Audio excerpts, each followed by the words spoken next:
دوستو حضرت داؤد علیہ السلام کی طرح اللہ تعالیٰ نے حضرت سلیمان علیہ السلام کو بھی بہت سے معجزے عطا کر رکھے تھے۔ مثال کے طور پر آپ جانوروں کی بولیاں سمجھ لیتے تھے، ہوا پر آپ کا قابو تھا، آپ کا تخت ہوا میں اڑا کرتا تھا، یعنی صبح اور شام مختلف سمتوں کو ایک ایک ماہ کا فاصلہ طے کر لیا کرتے تھے۔ حضرت سلیمان علیہ السلام کی سب سے بڑی خصوصیت یہ تھی کہ آپ کی حکومت صرف انسانوں پر ہی نہ تھی بلکہ تمام مخلوقات آپ کے تابع تھیں۔ حضرت سلیمان علیہ السلام کو جب بادشاہت عطا کی گئی تو وہ رب کے حضور یہ دعا مانگتے ہوئے اپنی خواہش کا اظہار کر رہے تھے، اے اللہ، مجھے آرزو ہے کہ ایک دن تیری ساری مخلوقات جتنے بھی زیرو ہیں سب کی ضیافت کروں۔ ندا آئی کہ اے سلیمان، میں سب کی روزی پہنچاتا ہوں، میری موجودات مخلوقات میں بے انتہا ہے، اس لیے تم سب کو نہیں کھلا سکتے۔ سلیمان علیہ السلام نے عرض کیا، اے میرے رب، تو نے مجھے بہت نعمتیں دی ہیں، تیری عنایت سے ہی سب کچھ ہے، اگر تیرا حکم ہو تو میں سب کا طعام تیار کروں۔ اللہ رب العزت کا حکم ہوا کہ دریا کے کنارے ایک عالیشان مکان بنواؤ اور اسے نہایت کشادہ رکھو تاکہ جس مخلوق کو دعوت دو وہ اس مکان میں بآسانی آ سکے۔ حکم خداوندی کے بعد حضرت سلیمان علیہ السلام نے اس عمارت کی تیاری شروع کروا دی، جس کو مکمل ہونے میں تقریباً 1 سال اور 8 مہینے لگ گئے۔ میدان جیسے کشادہ اس مکان میں بافراد کھانے پینے کا سامان و اسباب مہیا کیا گیا۔ کم و بیش 22,000 گائے ذبح کی گئیں اور بہت کثیر تعداد میں دیگیں پکائی گئی۔ مشروبات کے تالاب تھے جن کی تیاری جنات سے کروائی گئی اور ایک پرتکلف قسم کی دعوت کا اہتمام کیا گیا۔ جب ضیافت کی ساری تیاریاں مکمل ہو گئی تو حضرت سلیمان علیہ السلام نے ساری جہاں کی مخلوقات میں منادی کرا کے کھانے کی دعوت دے دی۔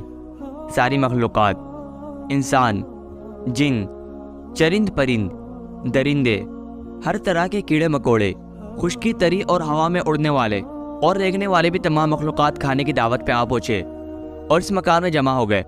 اب سلیمان علیہ السلام نے اللہ تعالیٰ کی عظمت اور قدرت کو دیکھنے کے لیے تمام جمع شدہ مخلوقات کا مشاہدہ کرنا چاہا، چنانچہ ہوا کو حکم دیا کہ تخت سلیمان کو اٹھا کر دریا کے اوپر ہوا میں معلق رکھے تاکہ حضرت سلیمان علیہ السلام ہر متنفس کو اپنی نظر سے دیکھیں اور اللہ تعالیٰ کی قدرت کاملہ کا مشاہدہ کر سکیں۔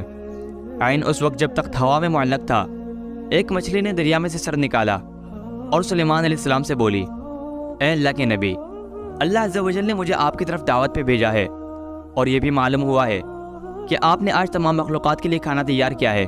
میں اس وقت بہت بھوکی ہوں، لہذا آپ مجھے پہلے کھانا دے دیجئے۔